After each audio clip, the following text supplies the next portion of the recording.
LANDOVER, MD.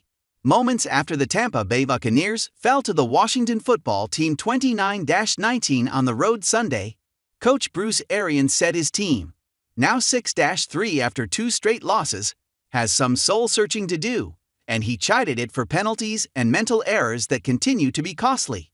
"It's very disappointing," Arians said.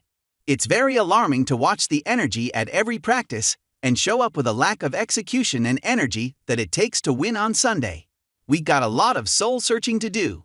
Against the league's worst pass defense, a team the Bucs were favored to beat by 10 points, and that would lose its star defensive player Chase Young midway through the second quarter.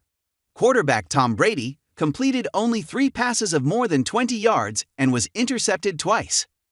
The Bucs surrendered 256 passing yards and a touchdown to Washington quarterback Taylor Heinicke, with Antonio Gibson rushing for 2 more against the league's top-rated run defense. The defense allowed Washington to orchestrate a 19-play touchdown drive that ended all hope of a comeback.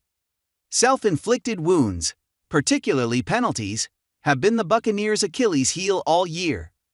After an 11-penalty loss at the New Orleans Saints 2 weeks ago, Arians called on the team's leaders to hold each other accountable, but that hasn't stopped the errors. The Bucs also had 3 drops, making it 15 for the year, according to ESPN Stats and Information Research. Editor's Picks. Week 10 takeaways, big questions. Blowouts for Pats, Cowboys, Bills, Chiefs. Panthers upset Cardinals, 1H NFL Nation. WFT fears DeYoung suffered torn ACL in a win 6H John Keim. Energy and passion are very fixable, Arians said. The penalties, they gotta get corrected sooner or later. The first play of the game, they're shifting and we jump offsides. They don't even run a play and we jump offsides.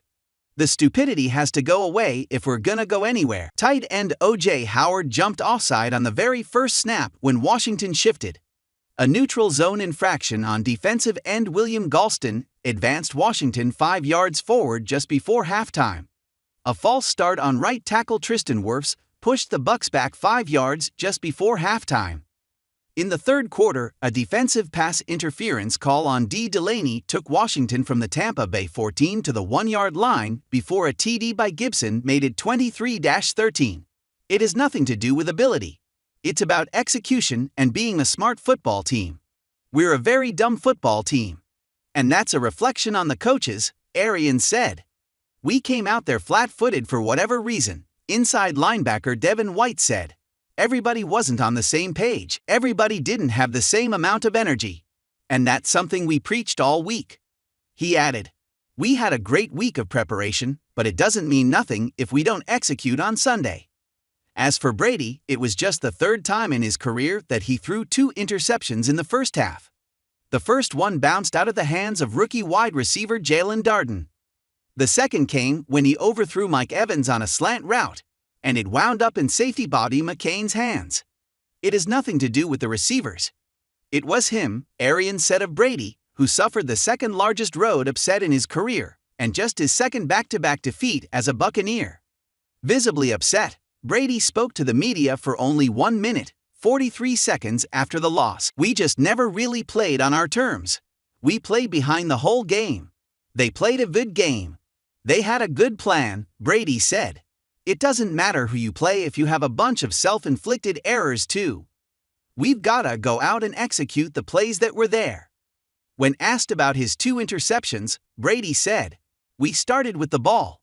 They came away with it so